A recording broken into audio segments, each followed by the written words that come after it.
This is Sarah Connelly's video blog series, helping you accelerate your collective and personal transformation with systemic intelligence.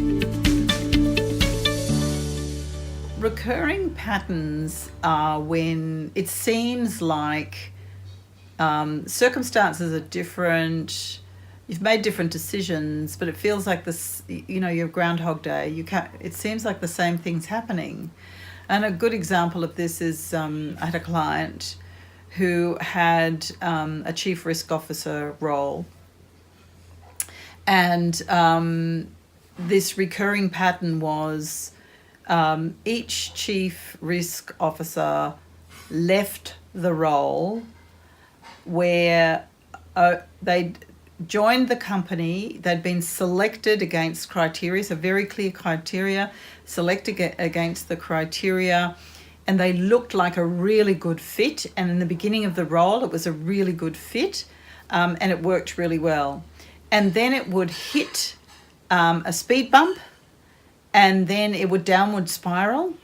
And ultimately there would be almost like an unresolvable conflict between the CEO and the CHRO, and it ended with exiting the CHRO from the role.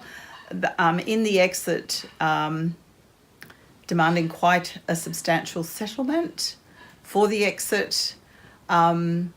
Everybody then regrouping afterwards and saying, we really need to think about what worked, what didn't, how is that going to influence who we select next, thinking deeply about that, good practice, and then getting their selection criteria really clear, recruiting somebody new to the role who's very different, met all those criteria, and the same pattern repeating itself. And it did 3 times over a number of years. So you've got to ask what's going on, because on the surface everything correct has actually been done. And when you look into it systemically and say, what happened with the very first CHR position? And when you examined that, it turned out that the CHRO really had a huge, in some ways an out of proportion responsibility for the role. And that's in breach of a systemic principle of give and take. And also it was out of order. So it was carrying, more responsibility in that role that actually could be attributed to that role. And so guess what happens if you demand too much of a role? At some point that's going to break down and the person has to leave because the burden's too heavy. So essentially it's a burdened role. Now that gets complicated, because when you leave a burdened role in a manner which is, if you think about why was such a big settlement, that was trying to balance the give and take in the role.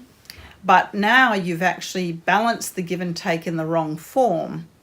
So now you've multiplied or compounded the burdening of the role, because the new person who comes into that role is coming into a role.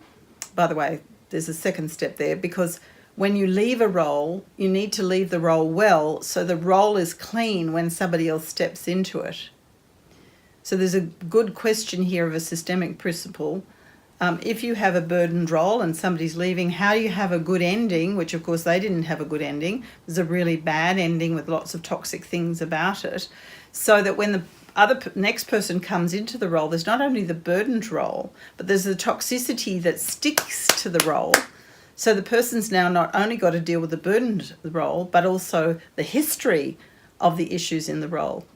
So interestingly, with each cycle, the timeline to crisis was shorter, and the stress levels and the health were affected of each people who took on that role.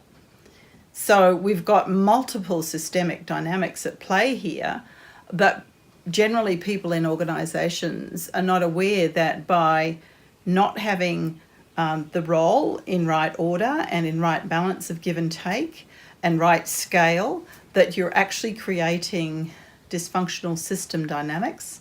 and the system is trying to right the wrong, but a system isn't a human being, it's an entity, and it takes human beings in service of trying to right the wrong.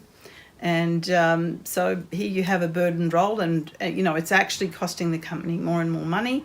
And fortunately, after the third, we talked about what was so important to actually clean the role up, to how to show respect and regard for what had happened, to speak about it. Another systemic principle is acknowledging what is. So how do you acknowledge what needs to be acknowledged?